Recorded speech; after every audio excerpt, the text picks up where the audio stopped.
कैसे हो दोस्तों आज हम ये जानेंगे कि जब हमारी जिस्म के अंदर कोई भी बैक्टीरिया जब दाखिल होता है तो हमारा जो इम्यून सिस्टम होता है या जिसे मदाफ़ती निज़ाम कहते हैं वो उस बैक्टीरिया को किस तरीके से ख़त्म करता है। दोस्तों आज बहुत ही ज़्यादा इंटरेस्टिंग चीज़ सीखेंगे, ये इम्यूनोलॉजी के रिलेटेड है। दोस्तों सबसे पहले अगर हम देखें तो ये डायग्राम्स बनाई गई हैं, ये एक फंक्शनल डायग्राम है, सिर्फ समझाने के लिए बनाई गई हैं। दोस्तों ये जो है ये हमारा मुंह बनाया गया है और ये नाक है और ये हमारा गला बनाया गया है। दोस्तों जब कोई भी बैक्टीरिया जो होता है वो हमारी बॉडी के अंदर दाखिल होता है या नाक के ज़रिए से या मुंह के ज़रिए से जब दाखिल हुआ तो हमारे गले के अंदर दोस्तों ये सूजन सी पैदा कर देता है, इन्फेक्शन सा शुरू कर देता है।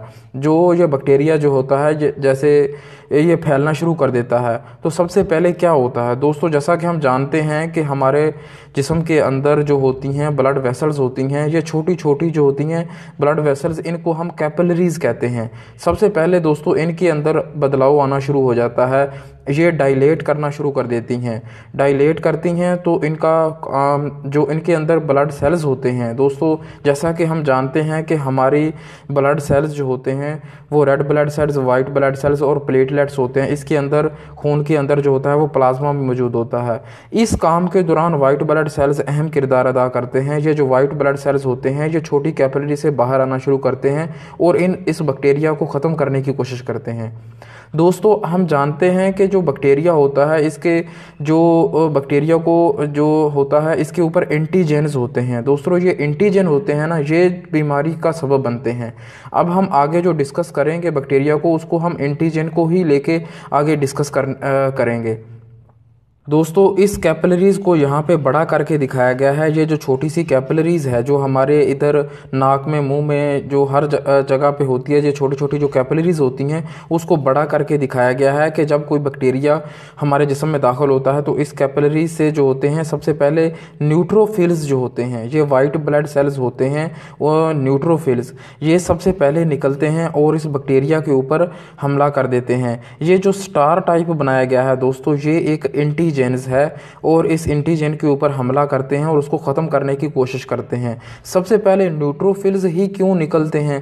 क्योंकि दोस्तों खून के अंदर न्यूट्रोफिल्स सबसे ज़्यादा क्वांटिटी में पाए जाते हैं, इस वजह से न्यूट्रोफिल्स निकलते हैं और इस एंटीजन जो बैक्टीरिया की होती है उसको ख़त्म करने की कोशिश करते हैं। इस वजह से दोस्तों न्यूट्रोफिल्स को हम माइक्रोफेजेस भी कहते हैं, माइक्रोफेजेस भी कहते हैं न्यूट्रोफिल्स को।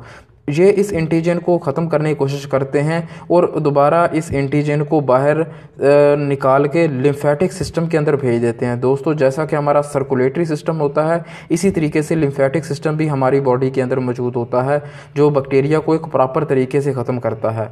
दोस्तों ये तो हो गया एक न्यूट्रोफिल्स। उसके बाद दोस्तों हमारे जो कैपिलरीज होती है, खून की नलियाँ होती हैं, उसमें से मोनोसाइट्स भी निकलते हैं जिसको हम मैक्रोफेजेस कहते हैं। मैक्रो यानी कि बड़े, जो सही तरीके से बैक्टीरिया को ख़त्म करते हैं, ये होते हैं मैक्रोफेजेस। ये मैक्रोफेजेस जो ब्लू कलर के अंदर जो दिखाया गया है ये मैक्रोफेजेस हैं। इसको एक मैक्रोफेजेस का जो सेल है उसको बड़ा करके दिखाया गया है, ये एक मैक्रोफेजेस दिखाया गया है। दोस्तों ये भी एक किस्म का वाइट ब्लड सेल्स ही होता है मैक्रोफेजेस। दोस्तों मैक्रोफेजेस के अंदर क्या होता है? दोस्तों मैक्रोफेजेस के न्यूक्लियस के अंदर जो क्रोमोसोम्स होते हैं, जैसा कि हम जानते हैं क्रोमोसोम्स नंबर जो 6 होता है, क्रोमोसोम नंबर जो 6 होता है उसके अंदर दोस्तों बदलाव आना शुरू कर देता है। वो मुख्तलिफ किस्म के केमिकल बनाना शुरू कर देता है, 1 2 3 ऐसे कई किस्म के जो होते हैं, मिलियंस की तादाद के अंदर केमिकल्स बनाता है। दोस्तों हम जानते हैं कि मिलियंस की तादाद के अंदर बाहर बैक्टीरिया मौजूद होते हैं जो मुख्तलिफ किस्म की बीमारियां पैदा करते हैं। इसी तरीके से ये जो मैक्रोफेजेस होता है मिलियन की तादाद के अंदर ये केमिकल्स बनाता है।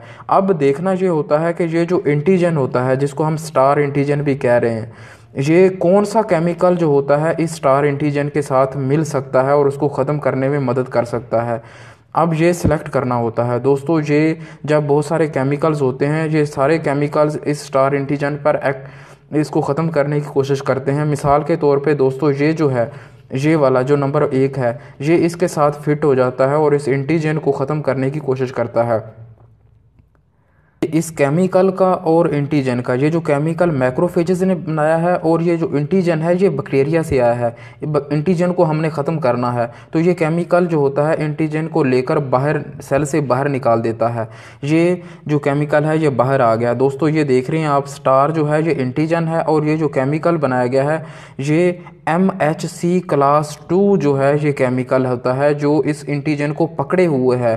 ताकि ये इस एंटीजन को इस वजह से पकड़े हुए है क्योंकि ये हमारा जो इम्यून हेड क्वार्टर है जिसको हम लिम्फेटिक सिस्टम कहते हैं उसको प्रेजेंट करेगा। इसने इस एंटीजन को सही तरीके से एक प्रॉपर तरीके से पकड़ा हुआ है ताकि इस एंटीजन को ये जो होता है लिम्फेटिक सिस्टम को एक इम्यून हेड क्वार्टर को जो है वो दे सके ताकि इस एंटीजन को मुकम्मल तौर पर ख़त्म किया जा सके, क्योंकि यही एंटीजन जो होता है ये बीमारियों का सबब बनेगा अगर इसको सही तरीके से ख़त्म ना किया जाए। तो ये जो MHC क्लास 2 मालिक्यूल है इसने एंटीजन को पकड़ा हुआ है और ये यहाँ पे आ गया, जैसे यहाँ पे भी दिखाया गया है। दोस्तों इसके बाद ये टी लिम्फोसाइट्स को जो है वो प्रेजेंट करता है कि टी लिम्फोसाइट जैसा कि जानते हैं दोस्तों, टी इसका नाम इस वजह से है क्योंकि ये थाइमस जो हमारी बॉडी के अंदर एक आर्गन होता है वहाँ से बनते हैं, इस वजह से हम इसे टी लिम्फोसाइट्स कहते हैं। दोस्तों टी लिम्फोसाइट्स हमारी बॉडी के अंदर ऑलरेडी मिलियंस की तादाद के अंदर होते हैं।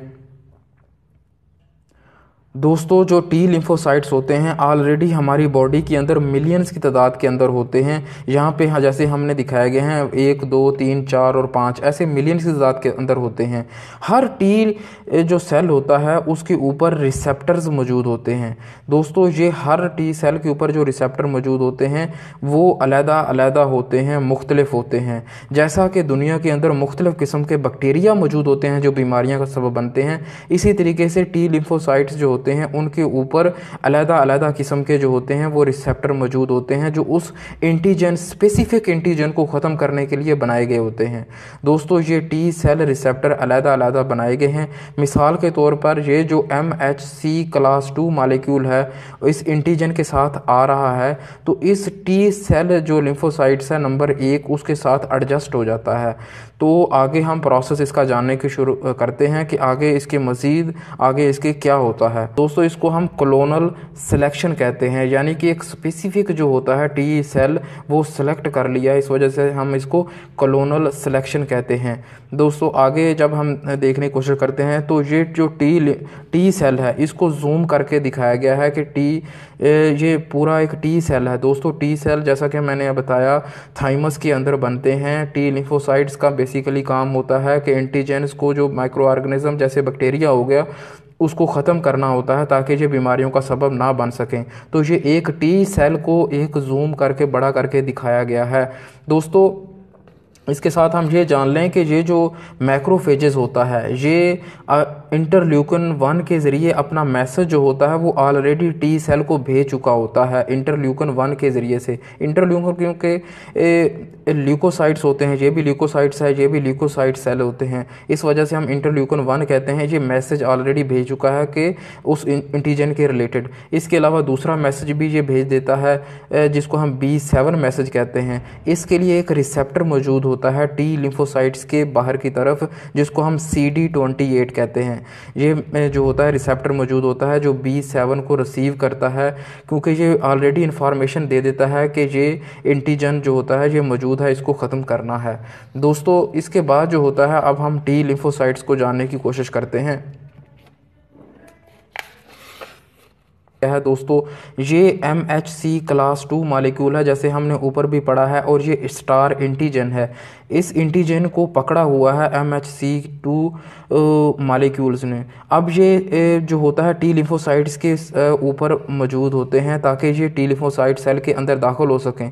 दोस्तों MHC क्लास 2 को जो मैसेज होता है वो रिसीव करने के लिए टी लिम्फोसाइट्स के ऊपर एक रिसेप्टर होता है जिसे हम CD4 कहते हैं। दोस्तों ये जो CD4 होता है ये MHC क्लास 2 को रिकॉग्नाइज करता है और स्टार एंटीजन को रिकॉग्नाइज करने के लिए टी सेल रिसेप्टर होते हैं, यानी कि टी लिम्फोसाइट के ऊपर रिसेप्टर मौजूद होते हैं जो इस एंटीजन को रिसीव करते हैं। दोस्तों ये इसको एंटीजन को अंदर की तरफ ले लेते हैं। ये अब जो एंटीजन है ये अंदर की तरफ आ रहा है और जैसा कि हम जानते हैं दोस्तों, ये जो टी लिम्फोसाइट्स का ये न्यूक्लियस है दोस्तों। न्यूक्लियस के जैसा कि हम जानते हैं कि न्यूक्लियस जो होता है यही मेन काम करता होता है, हर सेल के अंदर मौजूद होता है न्यूक्लियस। तो इस टी लिम्फोसाइट्स के अंदर भी न्यूक्लियस मौजूद होता है। ये जो न्यूक्लियस होता है दोस्तों, यहाँ से जो होती है एक नई प्रोटीन बनेगी जो नया काम करेगी उस एंटीजन को ख़त्म करने के लिए। तो देखते हैं कैसे होता है। ये न्यूक्लियस है, न्यूक्लियस के अंदर क्रोमोसोम होते हैं, क्रोमोसोम्स के अंदर जैसे डीएनए के अंदर दोस्तों जैसे जीन्स होते हैं। ये छोटे छोटे जो जीन्स बताए गए हैं दोस्तों, ये जो जीन्स होते हैं ये मैसेंजर आरएनए के थ्रू, ये जो मैसेंजर आरएनए है इसके थ्रू प्रोटीन बनाते हैं, एक नई प्रोटीन बनाती है। ये जो एंटीजन है इसको ऑलरेडी रिकॉग्नाइज करने के बाद ये नई एक प्रोटीन बनाती है और ये प्रोटीन दोबारा हमारे टी लिम्फोसाइट्स के सेल के अंदर दाखिल होती है, जिसको रिसीव करने के लिए इंटरल्यूकन 2 रिसेप्टर मौजूद होते हैं टी लिम्फोसाइट्स के अंदर। ये इंटरल्यूकन 1 है, ये इंटरल्यूकन 2 रिसेप्टर मौजूद होते हैं जो टी लिम्फोसाइट सेल के ऊपर मौजूद होते हैं। ये इस स्पेसिफिक प्रोटीन को रिसीव करते हैं और अब ये जो प्रोटीन होती है ये इस एंटीजन को प्रॉपर तरीके से ख़त्म करने का सबब बनती है दोस्तों। इसी दौरान अब ये टी लिम्फोसाइट्स बन चुका है उस एंटीजन को ख़त्म करने के लिए। तो जो अब टी लिम्फोसाइट्स के अंदर माइटोसिस का अमल शुरू हो जाता है दोस्तों। माइटोसिस जैसा कि हम जानते हैं सेल जो होते हैं वो डिवाइड होना शुरू हो जाते हैं, क्योंकि अब ये एक सेल था पहले जिसने एक स्पेसिफिक एंटीजन को रिकॉग्नाइज किया था। अब उसी तरह के बहुत सारे मिलियंस की तादाद के अंदर दूसरे सेल्स बनेंगे जो ऐसे ही टी सेल होंगे। ये देखें, ये बहुत सारे दूसरे सेल्स बनना शुरू कर देते हैं। ये माइटोसिस के प्रोसेस के थ्रू ही होते हैं। ये जब माइटोसिस का प्रोसेस होता है दोस्तों तो मिलियंस की तादाद के अंदर ऐसे ही दूसरे टी लिम्फोसाइट्स सेल्स बनते हैं, ये उसी ख़ास स्पेसिफिक जीन्स एंटीजन्स को ख़त्म करने के लिए। दोस्तों इसके अलावा एक और प्रोसीजर होता है, उसको हम जानने की कोशिश करते हैं। ये जैसा कि टी लिम्फोसाइट्स होता है, इसने इस एंटीजन को जान लिया है तो ये एक स्पेसिफिक जो होता है मैसेज भेजता है बी लिम्फोसाइट्स को। दोस्तों ये बी सेल है, बी लिम्फोसाइट्स। दोस्तों अब हम बी सेल को जानना की शुरू करते हैं। टी और बी सेल, टी सेल दोस्तों ये थाइमस के अंदर बनता है टी लिम्फोसाइट्स, और बी सेल जो होता है ये हमारे बोन मैरो के अंदर बनता है। ये भी दोनों सेल लिम्फेटिक सिस्टम के अंदर मौजूद होते हैं और इनका बेसिकली काम यही होता है, हमारी इम्यूनिटी का बैक्टीरिया को ख़त्म करने का काम होता है। लेकिन ये जो बी सेल होता है इसका बहुत ही अहम फंक्शन होता है। ये एक प्रॉपर तरीके से जो होता है बैक्टीरिया को मुकम्मल तरीके से ख़त्म कर देता है। दोस्तों ये जो बी सेल होता है ये मैसेज रिसीव करता है टी सेल से, उस स्पेसिफिक एंटीजन्स के खिलाफ। उसके क्यों इस मैसेज को हम इंटरल्यूकन 4 जो कहते हैं उसके ज़रिए से ये रिसीव करता है, जिसे हम बी सेल ग्रोथ फैक्टर भी कहते हैं। दोस्तों ये जो इंटरल्यूकन 4 है ये यहाँ पे हमने देखा, इंटरल्यूकन 1 जो है ये यहाँ पे है, उसके अलावा इंटरल्यूकन 2 ये है और ये इंटरल्यूकन 4 है। इसको हम इंटरल्यूकन इस वजह से कहते हैं क्योंकि ये दो ल्यूकोसाइट्स के दरमियान मैसेज जा रहा है। दोस्तों इसके बाद हम बी लिम्फोसाइट्स को जानने की कोशिश करते हैं। बी लिम्फोसाइट दोस्तों एक बहुत ही अहम किरदार अदा करता है क्योंकि ये मुकम्मल तरीके से बैक्टीरिया को ख़त्म करने का काम करता है। इसी का भी सेम प्रोसेस होता है दोस्तों। ये एक सेल बी लिम्फोसाइट्स का दिखाया गया है, इसके अंदर न्यूक्लियस होता है, क्रोमोसोम मौजूद होते हैं, डीएनए होता है और मैसेंजर आरएनए के थ्रू ये भी सेम प्रोटीन बनाता है उस स्पेसिफिक एंटीजन को ख़त्म करने के लिए। दोस्तों ये जो बी लिम्फोसाइट है इसके ऊपर जो होता है बी सेल रिसेप्टर भी मौजूद होते हैं जो उस एंटीजन को रिसीव करते हैं और आगे ये काम शुरू कर देता है। दोस्तों ये जो बी सेल है ये भी अपनी जो होता है मुख्तलिफ किस्म की आगे कॉपीज बनाता है वो उस एंटीजन के अगेंस्ट। ये एक सेल ने रिकॉग्नाइज कर लिया है उस एंटीजन को, अब ये मुख्तलिफ किस्म की जो अपनी है वो कापियां बनाना शुरू कर देता है, जिस तरीके से ये टी सेल ने अपनी कॉपीज बनाई थी। दोस्तों ये बी सेल भी कॉपियां बनाता है। इन सारी कॉपी को टी लिम्फोसाइट जो होता है ये मैसेज भेजता है जिसे हम इंटरल्यूकन 5 कहते हैं, जिसे हम बी सेल डिफरेंशिएशन फैक्टर कहते हैं। दोस्तों ये भी मैसेज जो होता है टी लिम्फोसाइट से बी लिम्फोसाइट्स की हर एक कॉपी को जाता है उस एंटीजन को खत्म करने के लिए। दोस्तों इसके बाद क्या होता है, इसके बाद दोस्तों ये जो बी लिम्फोसाइट्स होता है ये एक्टिवेट हो जाता है। एक्टिवेट बी लिम्फोसाइट्स को दोस्तों हम प्लाज्मा सेल कहते हैं। ये जो है ये बी लिम्फोसाइट्स एक्टिवेट हो चुके हैं और इसको हम प्लाज्मा सेल कहते हैं। ये प्लाज्मा सेल जो होते हैं ये एंटीबॉडी बनाते हैं। दोस्तों जैसा कि हम जानते हैं ये जो एंटीबॉडी होती है ये ही आखिर का रिजल्ट है जो एंटीजन को कंप्लीट तौर पर खत्म करते हैं, जो बैक्टीरिया को खत्म करने का काम करती है वो एंटीबॉडी ही करती है जो हमारी बॉडी के अंदर बनती है। दोस्तों एक्टिवेट बी सेल जो होते हैं उसको हम प्लाज्मा सेल कहते हैं, और प्लाज्मा सेल जो होते हैं वो एंटीबॉडी बनाते हैं। दोस्तों ये जो एक छोटी सी डायग्राम में दिखाया गया है ये बैक्टीरिया है और उसके ऊपर एंटीजन है और उसके ऊपर जो है एंटीबॉडी ने उसको कवर किया हुआ है। एक कंप्लीमेंट सिस्टम के थ्रू दोस्तों इस बैक्टीरिया को कंप्लीट तरीके से खत्म करने की कोशिश कर रहे हैं। इसको हम किसी दूसरी नेक्स्ट वीडियो में जानने की कोशिश करेंगे किस तरीके से कंप्लीमेंट सिस्टम और एंटीबॉडी एंटीजन को खत्म करने की कोशिश करते हैं। दोस्तों ये अगर हम तेजी से दोस्तों ये जो हमें सीखा है इसको हम तेजी से अगर हम जानने की कोशिश करते हैं तो सबसे पहले अगर दोस्तों देखें तो कोई भी बैक्टीरिया हमारे मुंह या नाक से जब दाखिल होता है तो हमें बीमारी का सबब बनने की कोशिश करता है। तो इसी दौरान जो हमारे ब्लड वेसल्स होती हैं, छोटी जो खून की नलियां होती हैं उसको हम कैपिलरीज कहते हैं, वो डायलेट करना शुरू कर देती हैं और उसमें से सबसे पहले जो होता है वो न्यूट्रोफिल्स निकलते हैं। ये व्हाइट ब्लड सेल्स होते हैं जो उस एंटीजन उस बैक्टीरिया के ऊपर अटैक करते हैं, उसको खत्म करने की कोशिश करते हैं और उसको बाद में लिम्फेटिक सिस्टम के अंदर भेज देते हैं ताकि लिम्फेटिक सिस्टम उस बैक्टीरिया को कंप्लीट तरीके से खत्म कर सके। लेकिन जो मोनोसाइट्स होते हैं ये भी कैपिलरी से निकलते हैं, ये भी व्हाइट ब्लड सेल्स होते हैं, लेकिन ये एक प्रॉपर तरीके से एंटीजन को काबू करते हैं और उसको बाद में जो होता है वो टी लिम्फोसाइट्स को प्रेजेंट करते हैं। ये जो काबू करते हैं ये MHC क्लास 2 मॉलिक्यूल होता है, इसने एंटीजन को पकड़ा हुआ है, ये टी लिम्फोसाइट्स को रिप्रेजेंट करते हैं। जैसा कि हम जानते हैं कि हमारी बॉडी के अंदर मिलियंस की तादाद के अंदर टी लिम्फोसाइट सेल ऑलरेडी मौजूद होते हैं जो उस बैक्टीरिया को खत्म करने के लिए मौजूद होते हैं। दोस्तों ये जो मिसाल के तौर पर इस टी लिम्फोसाइट ने सिलेक्ट किया और ये जो टी लिम्फोसाइट्स है ये सेल दिखाया गया है, ये अपना पूरा काम करता है। ये एंटीजन है और ये MHC class 2 molecule T cell के अंदर दाखिल होते हैं और टी सेल जो होता है उसका जो न्यूक्लियस के अंदर एक नई तरीके से जो होता है वो प्रोटीन बनती है उस स्पेसिफिक एंटीजन को खत्म करने के लिए। ये टी लिम्फोसाइट जो होता है ये मैसेज भेज देता है बी लिम्फोसाइट्स को भी, और बी लिम्फोसाइट जो होता है ये बाद में अपना जो है ये काम शुरू कर देता है उस एंटीजन को खत्म करने के लिए। ये बी लिम्फोसाइट्स आगे अपनी मुख्तलिफ किस्म की जो अपनी जो होती हैं वो कॉपीज बनाता है उस एंटीजन उस बैक्टीरिया को खत्म करने के लिए। जो एक्टिवेट बी लिम्फोसाइट्स सेल होता है उसको हम प्लाज्मा सेल कहते हैं और प्लाज्मा सेल एंटीबॉडी बनाता है और एंटीबॉडी जो होता है वो कंप्लीट तरीके से उस एंटीजन को उस बैक्टीरिया की जो एंटीजन होती है उसको खत्म कर देता है।